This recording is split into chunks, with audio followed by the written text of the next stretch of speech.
ဆက်ကြီးတဲ့အကြောင်းလေးပြောပြပေးမယ်နော်ပထမဆက်ကြီးတဲ့လူတွေကလေအိမ်အောင်ရေးစီးပွားရေးအဆင်မပြေကြတယ်လို့မျိုးပေါ့နော်အိမ်ကိုယ့်ရဲ့အိမ်အောင်ရေးမှာအဆင်မပြေနေဘူးဆိုလို့ရှိရင်လည်း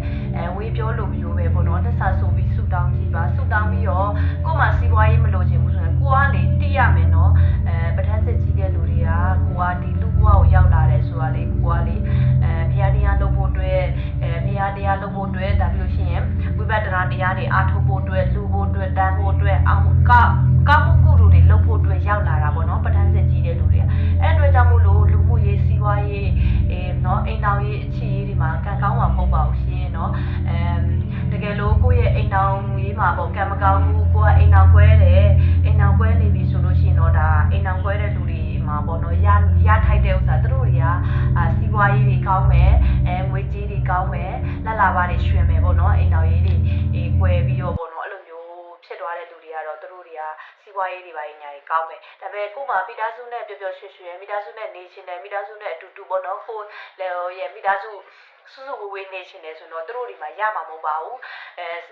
ဒီကျွတ်မချမ်းသာမှုတွေစီစိမ်ဥစ္စာတွေเนาะအဲ့လိုမျိုးငွေကြေးတွေเนาะ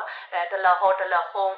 တုံးလို့ရမှာမဟုတ်ဘူးတခုလို့ချင်းတခုပေးဆက်ရတယ်လို့မျိုးပဲပေါ့နော်ဒီပထမစစ်ကြီးတဲ့လူတွေမှာကိုပထမစစ်ကြီးတယ်မကြီးဘူးဆိုတာလဲဘာနဲ့တိုက်ရှင်လို့ရလဲဆိုရင်ကိုအခုသူများတွေလည်းအများကြီးပြောကြတယ်လေပြောကြတဲ့အထက်မှာအားလုံးနဲ့တိုက်ဆိုင်နေတယ်တချို့တရားလေးတွေနဲ့တိုက်ဆိုင်နေဆိုလို့ရှိရင်တော့ဒါဟုတ်ပါတယ်ပြီးလို့ရှိရင်လေကိုကလေ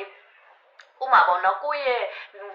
မျိုးရိုးကိုထိလို့ရှိရင်ကိုမွေးချင်းကွာဥမာပေါ့ကျမဆိုလို့ရှိရင်ဒါဝေရဲ့မျိုးရိုးကိုဝေရဲ့အမျိုးတွေဝေရဲ့အကိုတွေကိုထိတယ်ဆိုရင်မခံချင်ဘူးလေတည်မလားအဲ့လိုမခံချင်တဲ့စိတ်တွေပြီးလို့ရှိရင်အဲ့လိုမျိုး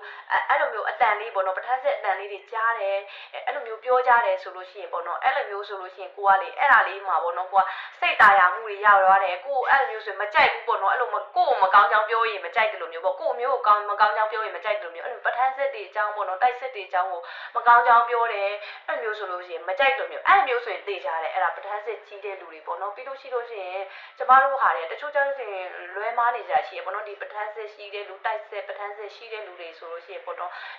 ဒီလိုဘယ်လိုပြောမလဲတလိษံပေါ့နော်အဲ့လိုမျိုးဟိုတလိษံနေပေါ့နော်သူတို့တွေကဘာလို့လဲဒါဟိုပေါ့နော်ဖះကိုပဲကိုယ်မဟုတ်ပါဘူးเนาะအမှန်တကယ်မှားယွင်းနေဖះပွင့်မဲ့ဥစ္စာကိုအထောက်ခုပြုဖို့အတွက်သူတို့တွေကအဆောင်ရှောက်နေနဲ့စောင့်ရှောက်ပေးရတဲ့ပုံကိုယ်တွေပေါ့နော်ဒါလောဘဒေါသမောဟတွေများလို့တာသူတို့ကအဲ့လိုမျိုးဒီလိုမျိုးခန္ဓာကိုယ်ရနေကြတာပေါ့နော်ဒီတတဝါရဲ့ခန္ဓာကိုယ်မွေပေါ့နော်ဥမာတချို့ကကြတော့လေ